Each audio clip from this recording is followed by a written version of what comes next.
Wandami Bante, saya ingin bertanya, apa alam surga dan neraka di setiap bumi sama saja atau beda-beda? Sesuai bumi kehidupan lampunya. Saya sering dengar katanya para dewa ada yang hidup di sekitar manusia, dan semakin tinggi tingkat alamnya, semakin jauh juga dari manusia, seperti ada yang di gunung. Bapak dan Ibu, saudara-saudari sekalian, tentu nah, seperti apa yang pernah saya sampaikan, ya mungkin yang lain belum mendengar, nanti baca ya. Baca yaitu Sata Surya. Sata Surya, Sata Surya Sutta, Sata Surya Sutta Anguttara Nikaya, yaitu khotbah tentang ya munculnya matahari sampai 7. Ketika matahari sampai 7 yang awal tanda kiamat itu nanti sampai ke alam Brahma juga. Jadi ternyata kalau kita lihat dan kita pahami, ternyata alam neraka dan alam surga itu dekat dengan kita punya ini loh. Dan Anda bisa membaca di dalam riwayat hidup Buddha Gotama. Di dalam riwayat hidup Buddha Gotama pernah disampaikan begini. Ketika Sang Buddha habis mengajarkan Abhidhamma kepada ibunya yang berada di surga Tawatingsa, kemudian beliau turun di kota Sangkisa. Di sana Sang Buddha turun dari langit. Ya, turun dari langit, dari surga. Nah, pada saat itu orang yang melihat ke bawah bisa melihat alam neraka. Jadi ketika melihat ke bawah ke tanah itu bisa melihat alam neraka. Demikian pula kalau orang itu melihat ke atas, dia bisa melihat alam surga. Itu yang tertulis di dalam kisah ketika Guru Agung Sang Buddha selesai membabarkan dhamma dari surga Tawatingsa. Jadi ketika selesai membabarkan dhamma dari surga Tawatingsa, ya itu di sana, di bumi yang sama ternyata. Kalau kita merujuk dari situ itu, di bumi yang sama ini kita bisa melihat ke bawah. Kalau orang punya kemampuan batin, ya neraka ada di bawah. Kalau kita merujuk di sana, di dalam kisah itu, memang ada alam-alam surga yang memang dekat dengan manusia. Ada, betul, ada. Ya seperti Catu Maharajika Dewa, ini dekat dengan alam manusia. Ya seperti ada Dewa Bumi, ya ini dekat dengan alam manusia. Tinggal di pohon-pohon, kan ada Dewa pohon, Ruka Dewa. Ini adalah bagian dari Catu Maharajika Dewa. Mereka punya kondisi kedamaian, kebahagiaan yang lebih jika dibandingkan dengan alam manusia. Jadi alam neraka, ya ini ya ada di bumi yang sama. Kalau kita melihat, kita mengacu dari ya kejadian saat Sang Buddha turun dari surga Tawatingsa. Terus pertanyaannya, apakah mereka sama enggak Bante? Nah, untuk yang itu saya enggak tahu ya. Apakah kalau dewanya ini dari Eropa, apakah sama dengan dewa yang ada di Asia? Nah, untuk urusan yang begini, saya mungkin ya belum sampai di sana ya. Jadi saya belum pernah mendengar referensi. Apakah sama Bante? Dewanya kalau orang Eropa lahir sebagai manusia, kalau orang Eropa meninggal lahir di alam surga, apakah sama dengan orang Asia meninggal kemudian lahir ke surga? Nah, untuk urusan begini saya tidak tahu. Ya karena tidak ada penyampaiannya dan memang saya juga belum punya kemampuan batin untuk melihat apakah sama atau tidak ya. Hanya seperti yang kita ketahui, kalau alam dewa, makhluk-makhluk penghuni surga, ya tampaknya cahayanya itu ya lebih terang, keemasan. Kok Bante tahu? Itu dalam Manggala Sutta kan begitu. Ketika pagi ya, ketika pagi menjelang ya, ketika fajar menjelang pagi itu ya, datang dewa yang ke Jetawana. Ya ketika mengunjungi Sang Buddha, meminta penguraian tentang Manggala Sutta itu. Nah, dewa dengan cahaya yang terang menerangi seluruh hutan Jeta, mengurungi Anatapindika Wihara Jethawana Arama, yang persembahan dari Pangeran Jetha itu, dari saudagar Anatapindika itu, yang dia beli dari Pangeran Jetha itu. Jadi sehubungan dengan alam dewa, ya ada dekat dengan kita. Ya, karena di dalam kisah yang tadi saya sampaikan, ketika mendarat dari surga Tawatingsa di kota Sangkisa, ya orang yang melihat ke bawah bisa melihat makhluk-makhluk yang tersiksa di alam neraka. Dan melihat ke atas akan melihat ya makhluk-makhluk yang lahir di alam surga. Itu ada dalam kisah riwayat hidup Buddha Gautama. Dan sebagai referensi tambahan tadi, coba dibaca Sata Surya Anguttara Nikaya, yaitu 7 matahari, khotbah tentang 7 matahari. Nah itu nanti ketika terjadinya kiamat itu, bumi hancur itu nanti ternyata sampai pengaruhnya ke alam Brahma. Ya pengaruh dari hancurnya tata bumi yang kita tempati ini sampai berpengaruh bukan hanya alam manusia saja, sampai ke alam Brahma. Ya, sampai ke alam Brahma. Nah, nanti dibaca Sata Surya Anguttara Nikaya, ya. Sotihotu Bante, mohon petunjuk tentang memasak memberi dana makan kepada biku. Apakah daging dan sayur harus dipotong kecil untuk sesuap? Contoh ikan dan telur, apakah ada aturan sesuap harus habis?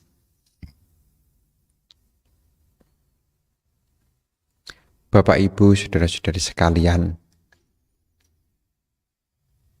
soal makan yang terpenting adalah makanan itu layak untuk dikonsumsi. Jadi yang terpenting adalah makanan ini layak untuk dikonsumsi, artinya sudah dimasak. Jadi kalau daging tentu bukan daging mentah, daging sudah dimasak. Kalaupun sayur juga sayur ada selain lalapan ya. Selain lalapan juga harus dimasak dulu. Kemudian apakah ukurannya mesti sesuap?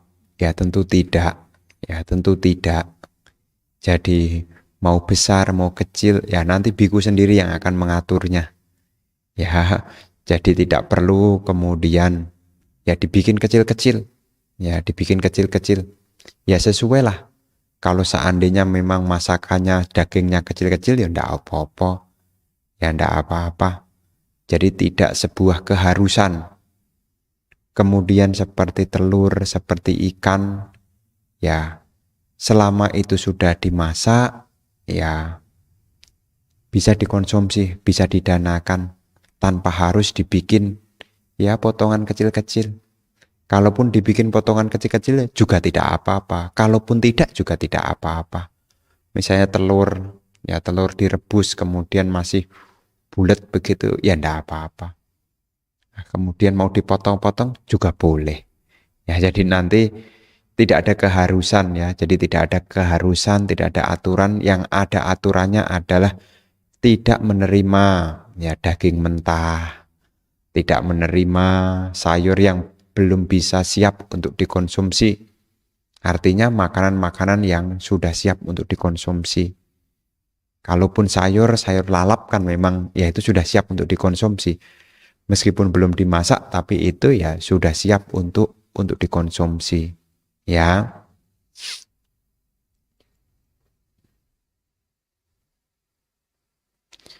Malam Bante. Mau nanya. Dalam sarana Gamanapata, kalimat perlindungan kan dikatakan di dalamnya, aku berlindung kepada Tiratana. Tapi Sang Buddha bilang, diri sendiri adalah pelindung bagi diri sendiri. Maksud dari parita itu apa Bante? Bapak dan Ibu, saudara-saudari sekalian, sarana gamanapata adalah syair, bentuk pengungkapan diri. Seseorang yang menyatakan diri pergi mengikuti ajaran Sang Buddha. Jadi bukan kemudian nanti Buddha Dhamma Sangha melindungi kita. Maksudnya ini adalah pintu awal memasuki ajaran. Jadi sarana gamanapata artinya adalah seseorang membuat perlindungan sebagai pintu awal memasuki ajaran. Jadi kalau seseorang ingin menyatakan praktek Dhamma dengan sungguh-sungguh, apakah upasaka, upasika, apakah samanera, tentu di sana mereka akan mengawali dengan pergi berlindung. Makanya minta tiksarana gamanapata. Ini adalah ungkapan, kalau dalam bahasa masyarakat adalah kalimat pernyataan. Kalau seseorang ini adalah berkeyakinan kepada Tiratana. Ya dalam bahasa umum, kalau pakai bahasa tetangga, ini syahadatnya orang Buddha. Ya jadi kalau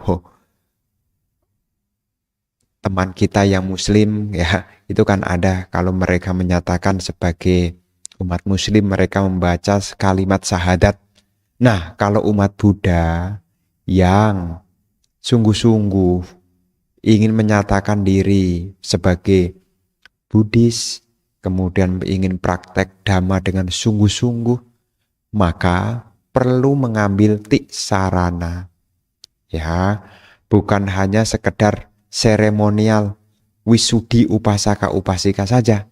Tetapi siapapun, meskipun tidak ada wisudi upasaka upasika, tetapi kalau dia dengan kesungguhan membacakan, meminta tiksarana, maka dia sudah memasuki ajaran. Jadi sarana gamanapata sekali lagi adalah pintu awal memasuki ajaran. Orang-orang yang pergi berlindung kepada Tiratana, Budang Saranang Gacchami, Dhammang Saranang Gacchami, Sanggang Saranang Gacchami, karena mereka punya keyakinan untuk merealisasi akhir dari penderitaan. Jadi seseorang yang bercita-cita untuk mencapai nibbana, akhir dari penderitaan, maka diawali terlebih dahulu dengan meminta sarana gamanapata. Setelah itu, ya setelah minta sarana gamanapata kan para biku akan membekali sila. Nah, ini lanjutannya. Jadi setelah memasuki ajaran maka ada prakteknya. Apa prakteknya perumah tangga? Diawali dari sila. Jadi kalau sudah meminta tisarana, kemudian dilanjutkan dengan menjalankan sila. Nah, nanti dengan berjalannya waktu, ya menjalankan sila, meditasi, mendengarkan Dhamma, memperdalam Dhamma, kan prakteknya kepada sila samadhipannya. Sila samadhipannya kan jalan untuk membawa pada akhir penderitaan.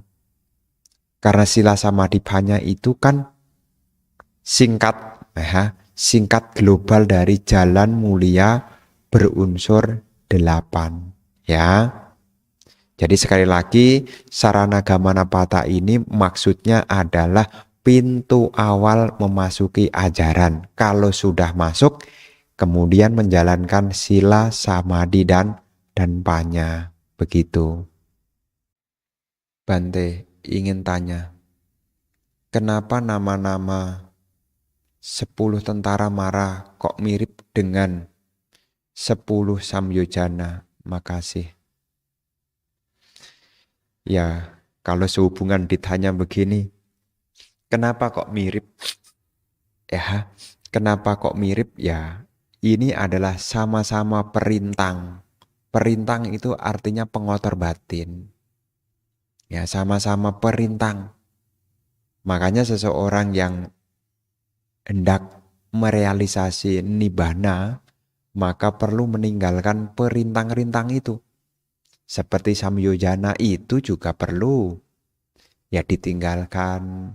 Seperti ada pancaniwarana itu juga mesti ditinggalkan. Jadi pengotor-pengotor batin itulah yang beraneka macam variatifnya. Ini perlu diatasi. Seperti kama canda. Nah, di dalam samyojana itu juga ada kama canda.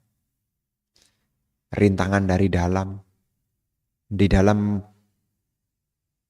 belenggu untuk mencapai kesucian juga ada, yaitu kama canda. Jadi sehubungan dengan hal ini yang ditinggalkan ini adalah penoda batin. Namanya bersih, suci, kan tidak ternodai. Namanya kesucian, namanya suci kan bersih, tak tercampur, murni. Apa yang buat tidak murni? Apa yang buat tercampur? Apa yang buat menjadi kotor? Karena ada pengotor batin. Maka sewaktu seseorang mengembangkan batin, dia akan melakukan banyak, yaitu usaha benar. Meninggalkan hal-hal buruk yang sudah ada. Mencegah hal-hal buruk yang belum ada. Mengembangkan hal-hal baik yang sudah ada. Memasukkan hal-hal baik yang belum ada. Makanya ketika kita praktek dhamma, dibutuhkan banyak usaha, banyak semangat untuk meninggalkan pengotor batin dan bersemangat untuk memasukkan nilai-nilai luhur agar batin kita menjadi termurnikan. Begitu ya. Mohon jelaskan makna blessing Wandami Bante. Bapak dan Ibu, saudara-saudari sekalian, ya kalau kita pengen mengharapkan berkah, ya tentu ya bukan hanya upacara saja ya Bapak Ibu ya. Jadi keberkahan itu jika seseorang menjalankan apa yang ada di dalam Manggala Sutta. Karena dalam Manggala Sutta itu salah satu hal yang menjadi penjelas tentang blessing. Jadi kalau seseorang ingin maju, ingin berkembang, baik duniawi maupun spiritual, bisa menggunakan Manggala Sutta. Jadi bukan hanya sekedar upacara ya, bukan hanya upacara keberkahan, tetapi ada dasar. Upacara itu tujuannya adalah untuk mengingatkan tentang nilai-nilai luhur. Makanya kalau ada keberkahan seperti penempatan rumah baru, seperti orang ulang tahun, seperti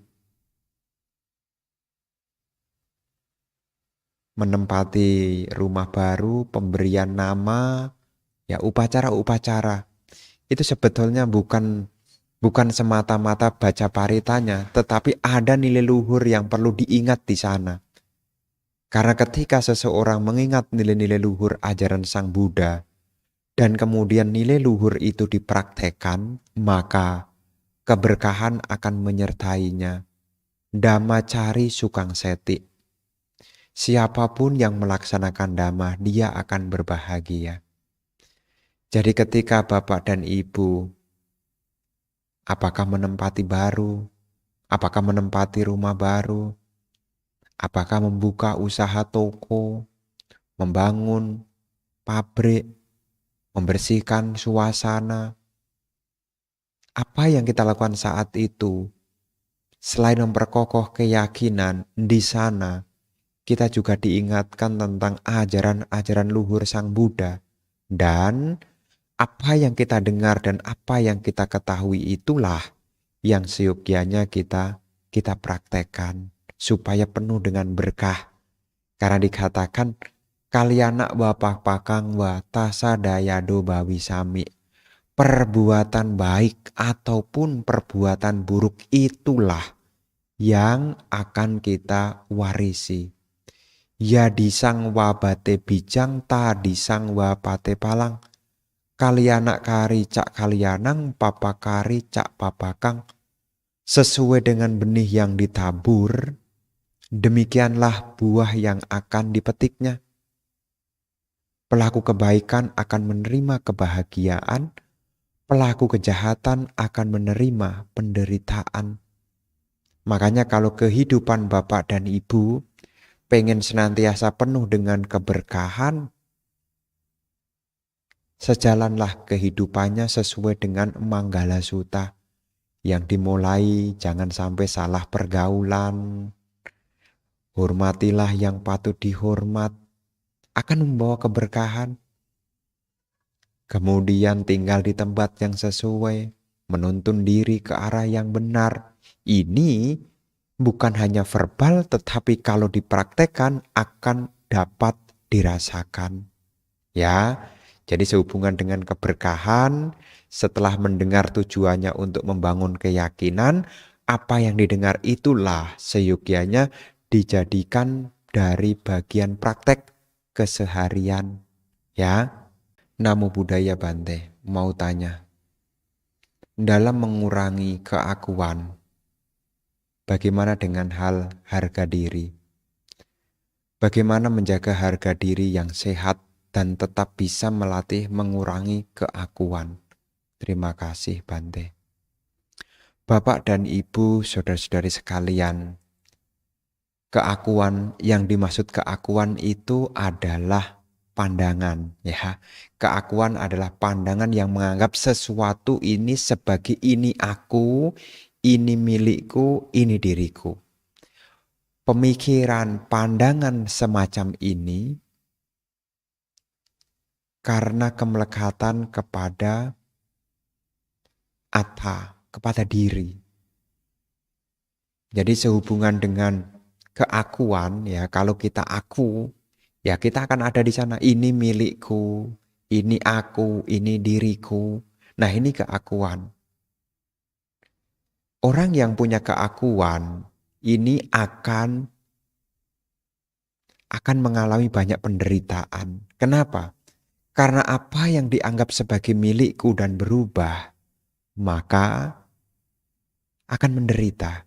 Jadi kalau Anda punya sesuatu, Anda klaim sebagai ini milik Anda, kemudian Anda lekati dan apa yang kita klaim sebagai milik kita ini berubah, maka kita akan menderita. Jadi maksud Sang Buddha mengingatkan kepada melepaskan keakuan ini supaya kita ketika ada apa yang kita anggap milik ini berubah, kita sadar dan tidak menderita. Kemudian tentang harga diri. Harga diri itu adalah penilaian yang kita berikan kepada diri kita. Jadi harga diri itu penilaian yang kita berikan kepada diri kita. Itu harga diri.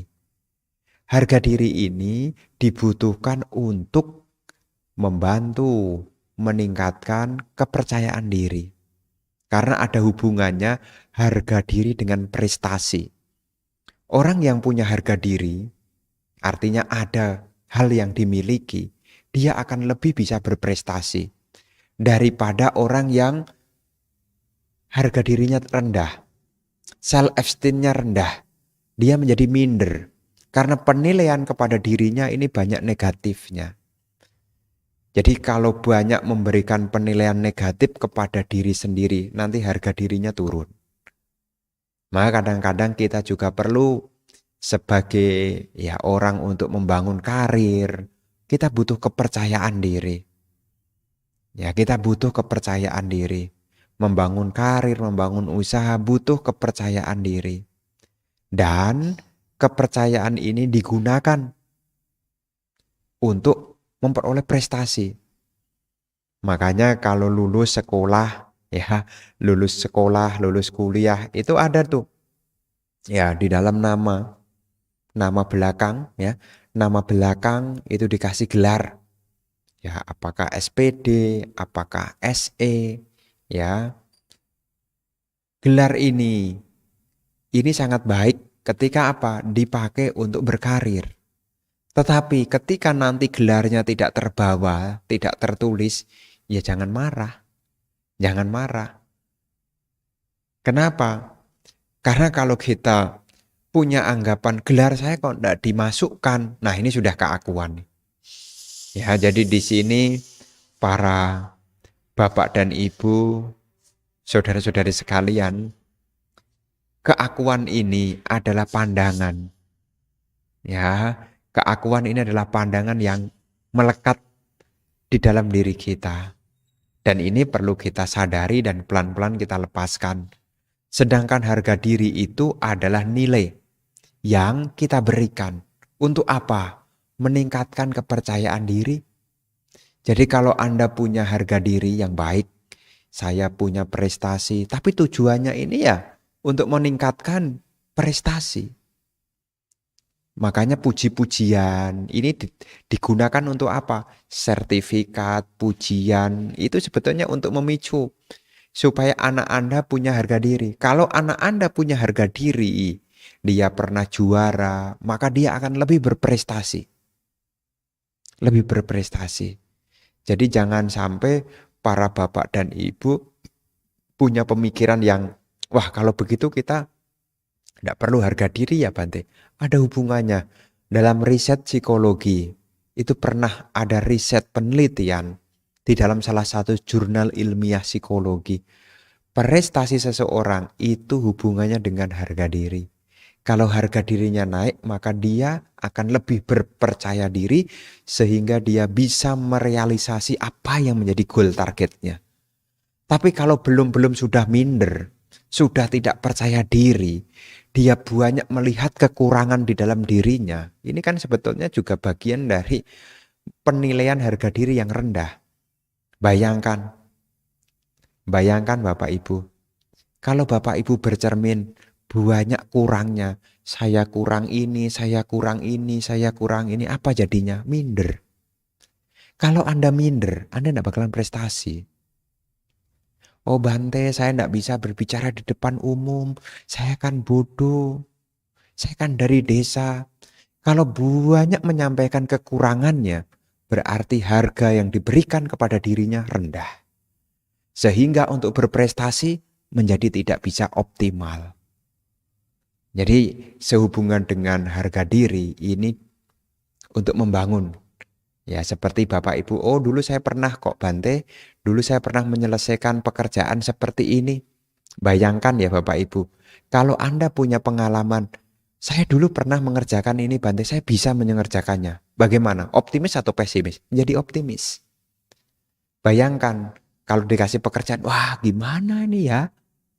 Saya belum pernah tahu. Apalagi selama ini saya juga di pelosok misalnya, tidak pernah bergaul. Nah, harga dirinya turun. Ya, harga diri turun. Akibatnya apa? Prestasi menjadi turun juga.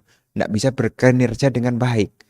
Bayangkan, kalau seseorang itu sudah punya pengalaman, apa yang terjadi? Dia punya penilaian kepada dirinya tinggi.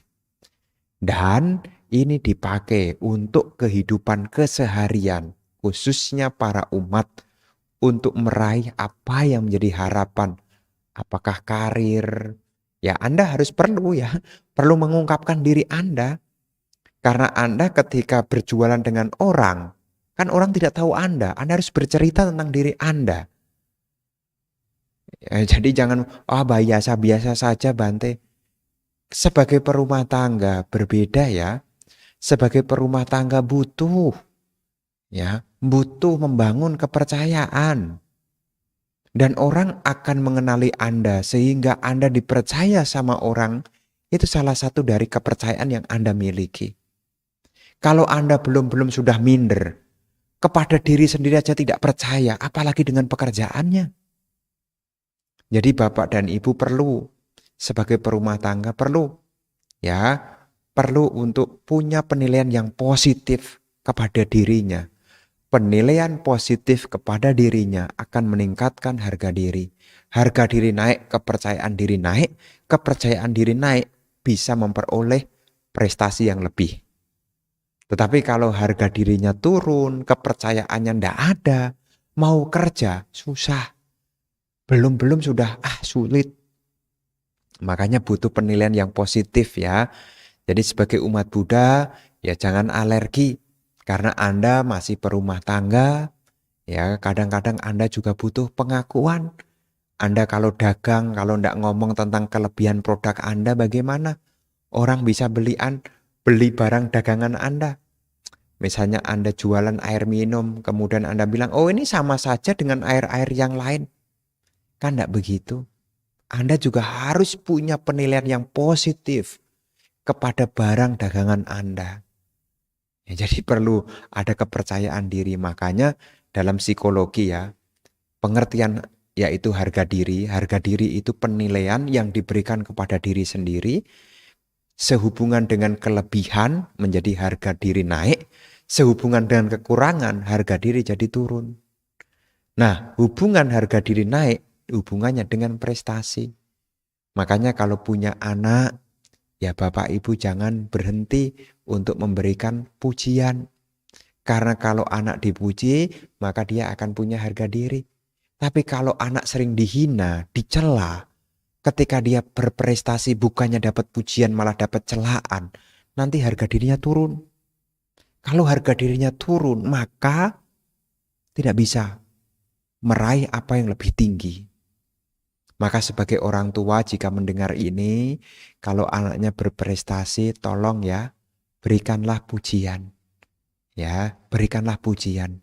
Pujian itu adalah salah satu bentuk penguatan supaya punya kepercayaan diri. Ya, jadi sehubungan dengan kepercayaan diri, ini tujuan untuk membangun pencapaian karir apa yang dicita-citakan. Demikian pula ya nanti di masyarakat Bapak Ibu perlu menjaga. Ya, jadi kalau harga dirinya supaya naik, apa yang harus dilakukan Bante supaya harga diri saya naik, kemudian saya berprestasi? Banyak belajar. Kalau Bapak dan Ibu banyak belajar, maka Bapak Ibu punya pengetahuan. Kalau Bapak Ibu punya pengetahuan, maka banyak hal yang bisa dikerjakan. Kalau banyak hal yang bisa dikerjakan, maka banyak pencapaian yang bisa diperoleh. Jadi supaya harga diri Anda baik, Anda harus banyak belajar. Dan keakuan ini perlu diingat ya, kalau ada sesuatu yang tidak sesuai dengan harapan Anda mesti tenang, mesti sabar. Ketenangan, kesabaran ini bisa kita gunakan untuk melepaskan pelan-pelan kita punya keakuan. Kalau Anda menjadi atasan, menjadi bos, kemudian punya anak buah, punya bawahan, punya karyawan yang mungkin kinerjanya kurang baik, Anda sabar dulu, tenang dulu. Kira-kira bisa dibantu enggak? Kira-kira bisa dikasih petunjuk tidak? Karena dengan kita punya kesabaran dan ketenangan, maka kita akan bisa melepaskan kita punya keakuan meskipun sifatnya kasar. Ya, belum sampai ya seperti pencapaian Sotapanna ya. Meskipun belum sampai pemahaman sedalam Sotapanna, Anda sudah mulai mengalami kelegaan meskipun belum tuntas. Punya ketenangan, punya kesabaran, keakuan menjadi tenang, menjadi berkurang. Tapi kalau ketenangan tidak punya, kesabaran tidak ada, apa yang terjadi? Mudah emosian. Kalau mudah emosi, maka yang terjadi adalah keakuannya membesar. Maka para bapak dan ibu perlu dimengerti ya, bedanya antara harga diri itu digunakan untuk meningkatkan kepercayaan diri, untuk memperoleh prestasi. Keakuan itu adalah kemelekatan sehubungan dengan ini aku, ini milikku, ini diriku. Ini namanya kemelekatan kepada keakuan. Ini tubuhku, ini perasaanku, ini ingatanku, ini bentuk-bentuk pikiranku, ini kesadaranku. Kalau kita melekat kuat, maka penderitaan. Makanya kalau ada apa-apa yang kita anggap sebelumnya sebagai milikku berubah, ya sabar dulu, tenang dulu. Ya, mau nanya, hal baik apa yang bisa kita lakukan di hari ulang tahun? Ya, ya para bapak dan ibu, saudara-saudara sekalian, hal baik apa? Tidak lain adalah pengembangan kebajikan. Di hari apapun, bukan hanya di hari ulang tahun, di hari apapun. Ya, jadi sebisa mungkin di hari apapun, Apakah hari pengulangan kelahirannya? Apakah hari pernikahan? Ya, apakah hari-hari yang baik lah, yang menurut kita penting, gunakan untuk kebajikan. Bahkan di luar hari yang itu pun juga seyogianya diisi dengan kebajikan. Apakah dengan berdana, menjalankan sila, meditasi, dan pengembangan batin yang lainnya. Meninggalkan kebiasaan-kebiasaan buruk. Ya, ini bisa dilakukan. Dan ini baik sekali. Baik sekali. Bukan hanya di saat hari-hari yang penting, tapi dimanapun, kapanpun. Menggunakan waktunya untuk melakukan kebajikan, menggunakan waktunya untuk menjalankan sila, menggunakan waktunya untuk mengembangkan kebijaksanaan. Ini bagus sekali. Bahkan seperti Bapak dan Ibu sekarang, meskipun sekarang kita dalam kondisi COVID, yang orang mengatakan, oh banyak ketidakberuntungannya, tapi kita sebetulnya sudah sangat bagus sekali. Meskipun masih dalam kondisi COVID pandemik, saya katakan masih bagus sekali. Kenapa? Karena kita masih punya kesempatan, masih punya kesehatan untuk belajar Dhamma. Kita punya kesehatan, kesempatan untuk mempraktekkan Dhamma. Ini sangat bagus sekali. Meskipun ada pengaruh sedikit, mungkin pendapatannya berkurang, mungkin ada sedikit pusing-pusing juga karena banyak pekerjaan yang tidak bisa terselesaikan. Tetapi Anda juga patut bersyukur. Meskipun ada sesuatu yang terpending, Anda masih punya kesempatan bersyukur, yaitu mempraktekkan Dhamma.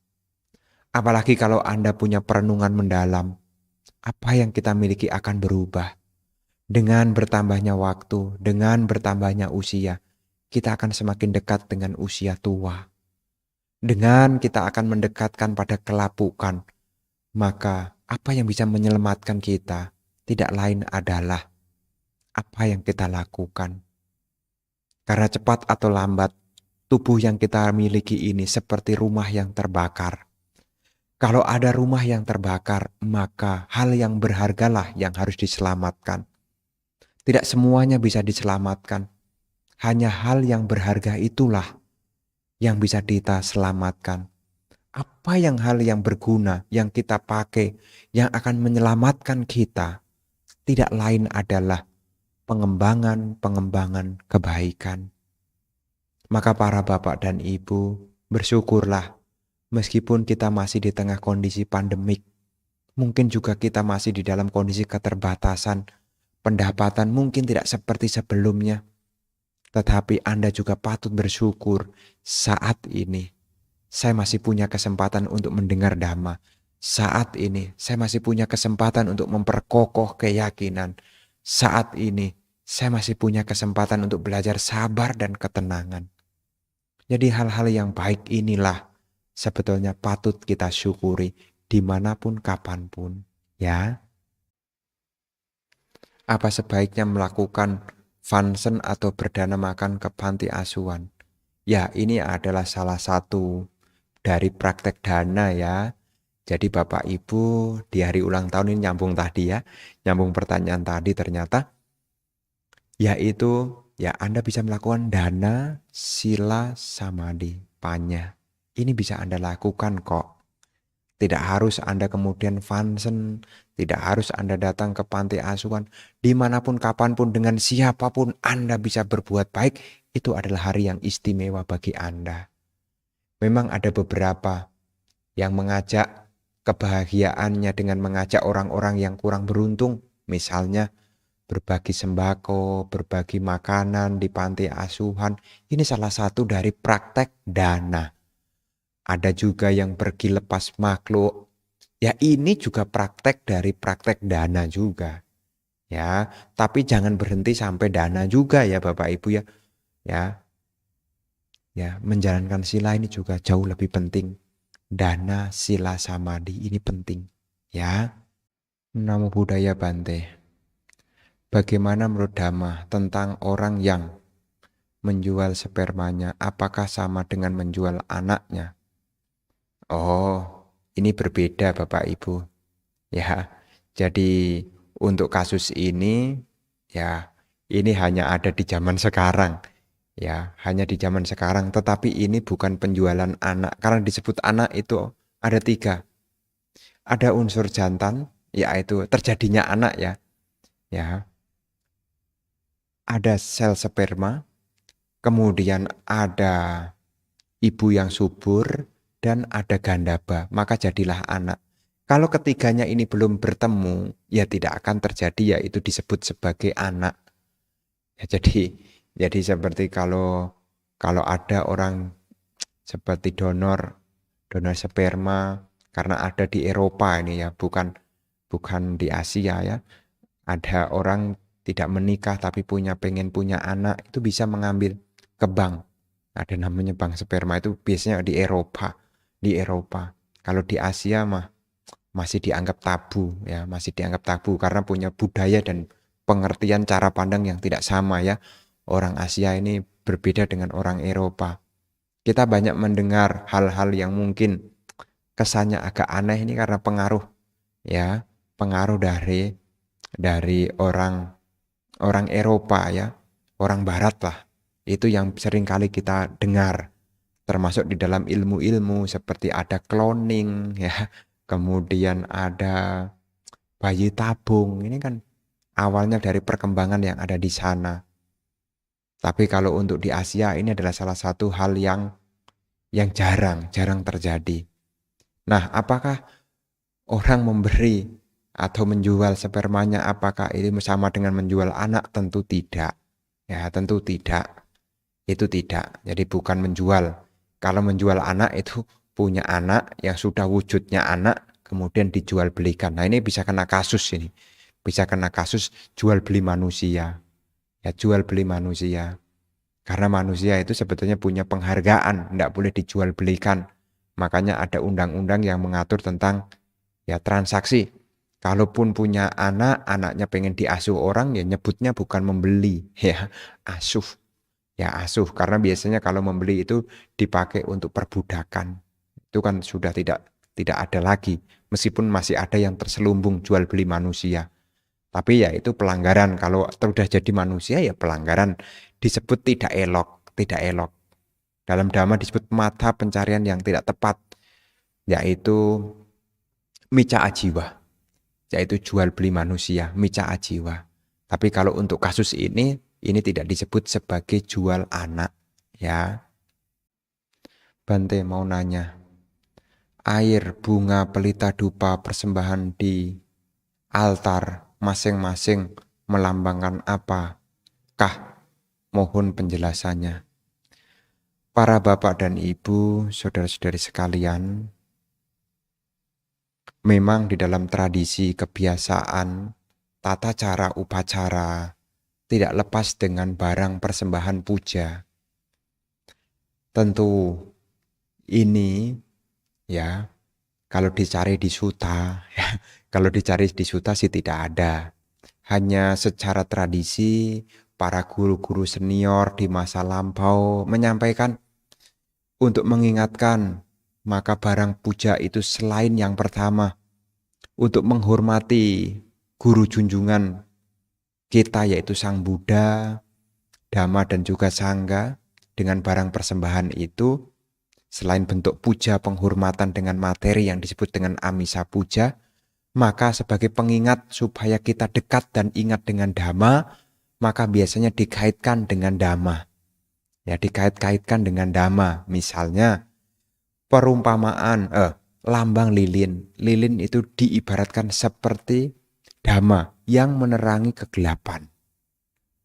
Ya, seperti menyalakan lilin itu menerangi kegelapan. Demikianlah harapan supaya kita ingat, jadikanlah Dhamma sebagai penerang kehidupan. Maka dikaitkan lilin dilambangkan dengan Dhamma yang menerangi kegelapan. Kemudian air ini juga dilambangkan seperti halnya Dhamma yang digunakan untuk membersihkan pengotor batin. Maka kita berusaha untuk membersihkan kotoran batin dengan air, yaitu air praktek Dhamma. Kemudian dupa. Dupa itu disimbolisasikan dengan kebaikan. Orang hidup itu seperti dupa. Ketika menyala akan habis. Tapi sebelum dia habis maka harus meninggalkan aroma yang sedap. Makanya orang hidup ya sebelum kita tutup usia ya tinggallah kebajikan-kebajikan. Tinggalkanlah kebajikan-kebajikan. Kemudian bunga seringkali juga dilambangkan dengan ya ketidakkekalan anicca. Semula yang mekar menjadi layu, yang sudah layu menjadi membusuk dan akhirnya dibuang. Inilah hakikat kehidupan yang senantiasa mengalami kelapukan. Jadi ini para guru-guru di masa lalu, para acarya menyampaikan perlambangan ini. Jadi kalau lilin sebagai simbol dari penerangan, yaitu mengaitkan dengan dhamma, penerang kehidupan, kemudian air pembersih, menghilangkan kehausan seperti dhamma lah, akan menghilangkan kehausan, akan membersihkan segala pengotor batin. Kemudian bunga, ini maknanya adalah ketidakkekalan, inilah bunga yang senantiasa berubah. Dan dupa yaitu kebajikan. Ya, jadi ada dikait-kaitkan. Ya, jadi ini adalah sebuah ajaran yang memang mungkin. Ya, saya cari-cari di Tipitaka sih tidak ada. Hanya ini disampaikan oleh dari guru ke murid, dari murid ke muridnya lagi, dari turun-temurun, supaya ingat Dhamma. Ya,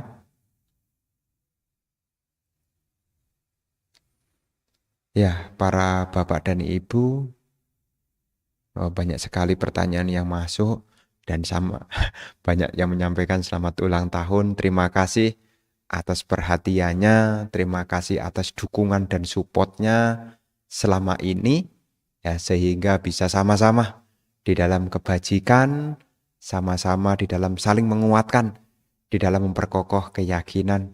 Karena biku itu ada ya karena ada umat kita saling membutuhkan. Ya saling membutuhkan ya anumodana ya bagi para umat yang menyampaikan ulang tahun ya terima kasih.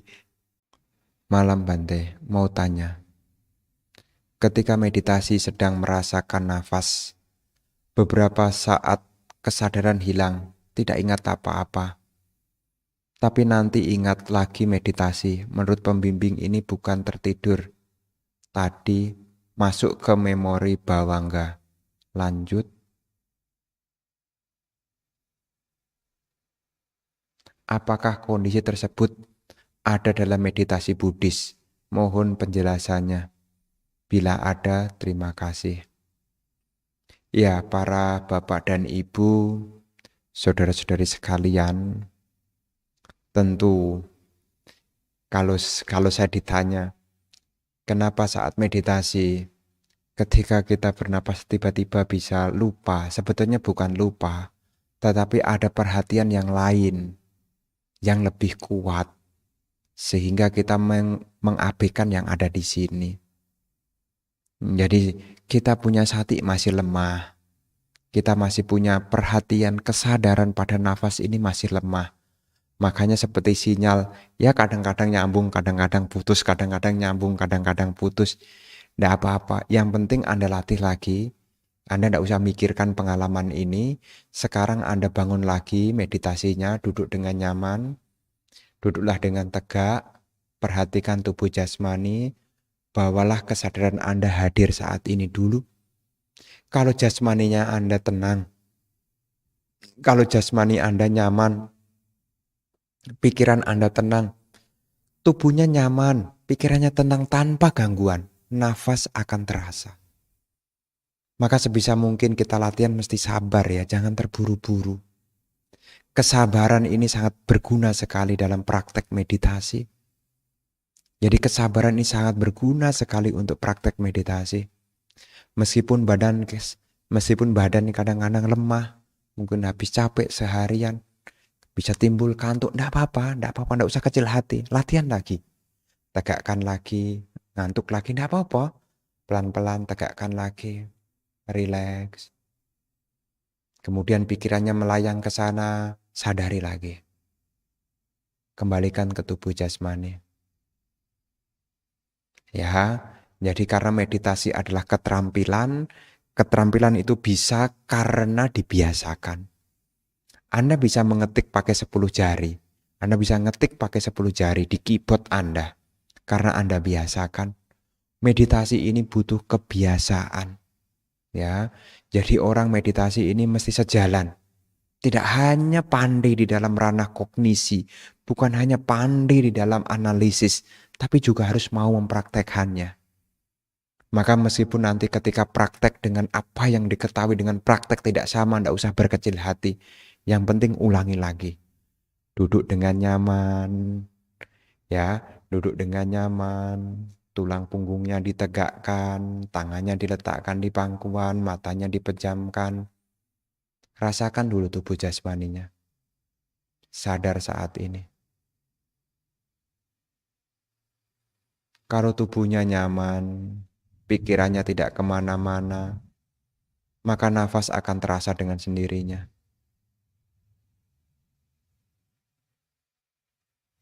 Dan ini bisa karena Anda biasakan. Ya, jadi para bapak dan ibu yang di rumah yang masih berlatih, ya terus semangat, ya terus semangat berlatih. Meskipun badan kadang-kadang ngantuk, enggak apa-apa, enggak apa-apa. Ya, nanti juga seger lagi. Ya, enggak apa-apa. Ya, jadi tidak apa-apa, ya. Malam Bante, mau tanya, bolehkah kita membersihkan altar dan Buddha rupang setiap hari? Kalau berdebu dengan memindahkan sementara saat kita membersihkan altar tersebut. Bapak dan Ibu, saudara-saudara sekalian, tentu bagus sekali. Karena kebersihan itu juga bagian dari kita juga. Kalau kita bersih, maka batin kita juga akan nyaman juga. Jadi jasmaninya juga nyaman, udara pun juga menjadi nyaman juga. Apakah boleh Bante setiap hari? Ya kalau menurut pribadi saya boleh. Hanya memang ada beberapa tradisi ya. Tradisi ini di luar dari ajaran Sang Buddha. Ya, di luar dari ajaran Sang Buddha, tapi tradisi yang dipercaya turun-temurun, maka biasanya membersihkan altar ya hanya di hari-hari tertentu. Ya, kalau Anda punya altar kadang-kadang ya altar dewa nanti menjelang Imlek baru dibersihkan ya dengan anggapan, dengan persepsi ya dewanya sedang lapor ke surga. Makanya ini sekarang rupangnya perlu dibersihkan. Ada juga para umat Buddha di beberapa tempat membersihkan rupang Buddha itu saat menjelang hari Waisak. Ada juga. Tetapi kalau ditanya boleh enggak Bante? Sesungguhnya kalau setiap saat dibersihkan boleh. Kemudian dipindahkan dulu bagaimana Bante? Enggak apa-apa. Enggak apa-apa. Diletakkan dulu di tempat yang layak dibersihkan. Enggak apa-apa. Karena sekali lagi secara kita Buddhis, keberadaan rupang ini adalah salah satu cara. Bukan keharusan. Salah satu cara yang membantu kita untuk memperkokoh keyakinan. Bukan keharusan. Jadi ini sebagai sarana saja, bukan inti. Bukan inti. Sarana saja. Rupang Buddha, ya. Ini sebagai sarana saja supaya kita ingat tentang Tiratthana. Kalau ingat Buddha maka ingat Dhamma. Ingat Dhamma maka ingat Sangha, kan begitu. Karena di dalam Buddhisme awal tentu tidak ada satupun orang yang menemukan Buddha rupa. Buddha rupa itu baru dibuat ya sekitar abad pertama karena pengaruh dari Yunani ya, Yunani. Jadi pengaruh dari Yunani masuk ke India, barulah mengenal seni pahat, seni rupa. Nah, disitulah baru mengenal tentang pembuatan Buddha, Buddha rupang. Awal-awal orang melakukan puja itu hanya ke pohon bodhi, ke relik, ke stupa, ndak ada ke rupang, sesosok rupang seperti Buddha. Ini baru setelah pengaruh dari Yunani. Jadi makanya kalau dibaca, kok ndak ada ya Bante ya? Di dalam suta tentang rupang Buddha, memang ndak ada. Karena pengaruh Yunani ini belakangan setelah Sang Buddha tidak ada. Jadi setelah Sang Buddha parinibbana, ya awal-awalnya orang puja ya pohon bodhi, kemudian stupa, ya kemudian relik, ya.